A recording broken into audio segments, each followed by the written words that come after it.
Hello, and welcome to this overview of Monsoon Capital. I am Gautam Prakash, CEO and founder of the firm. This is Rishi Kohli, our portfolio manager. I founded Monsoon Capital in 2004 to be a Asia-focused alternative asset manager. The firm is based in Washington, D.C., with offices in Singapore and Mumbai as well.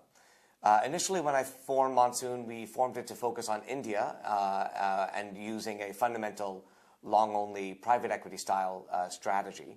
But Rishi joined us in 2007 to really move our firm towards more quantitative and alpha-generating strategies.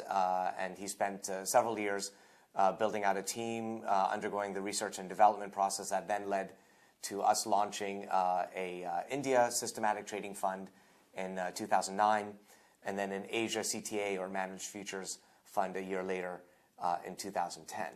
The Asia fund is now our flagship strategy and represents a majority of our AUM.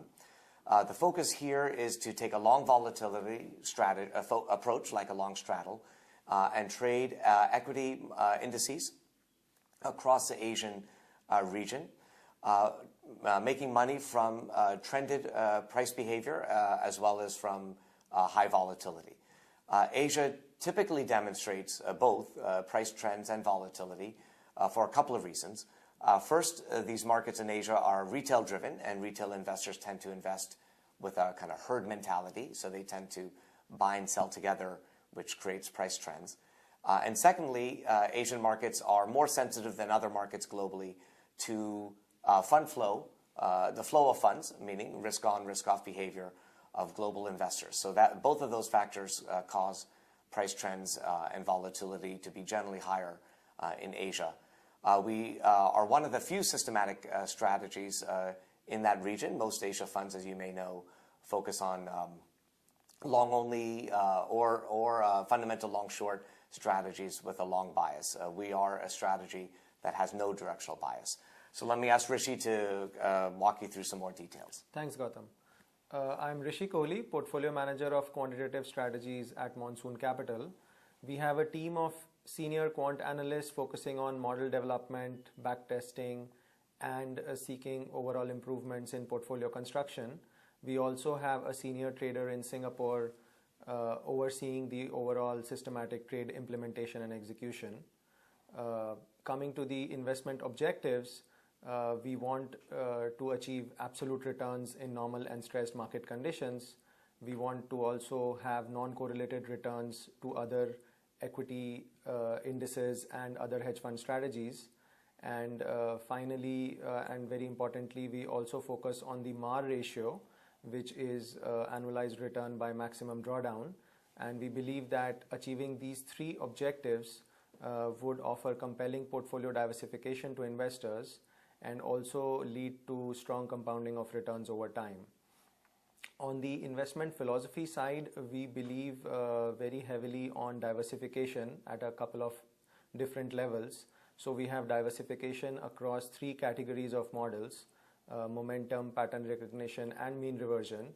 And combining this leads to the attractive long volatility payoff profile that we target and the right skew that we want to have on the overall portfolio returns.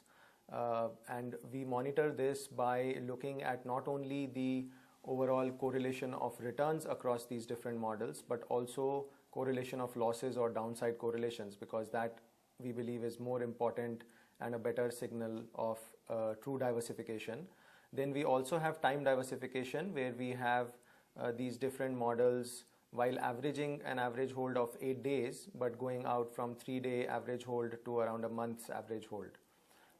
Which means that the overcrowding risk is also not present for our strategy. Coming to risk, we really view drawdown as our key risk, and then after that the correlation of losses as our key risk factor.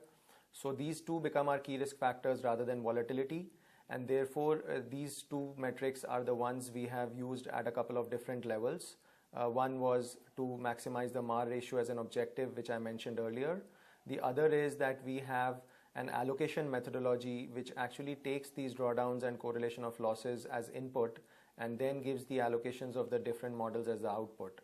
So that is really a key risk management process, which is actually embedded into the portfolio construction process. Apart from that, we have stop losses. Since we are price-based and systematic, we have stop losses at each trade level, varying from 1 to 7% with an average of around 3%. And then we have a hard portfolio stop at the overall portfolio level, which is driven by an analysis of the drawdown distributions at the portfolio level. Apart from this, we also have most of our models as 3-state, which means that they have the option of being out of the market, which we believe is very important to avoid whipsawing market conditions. With this, I would hand it back to Gautam. Thanks, Rishi. So in summary, we think we offer investors 3 key benefits. First is portfolio diversification, since our Asia CTA has low correlation to other hedge fund strategies or equity strategies. Second is an equity hedge, because we are a Asia CTA that only focuses on equities, in our case, equity index futures contracts. We can provide a pure hedge for long biased or long only equity portfolios, as we have negative beta and negative correlation to equity markets in Asia. And third is tail risk and alpha generation. We do our best when markets are in crisis, while we also pick up uptrending markets as well, and thereby provide an overall strong alpha profile, we believe. So both Rishi and I thank you for listening to this brief overview of Monsoon Capital. Thank you very much.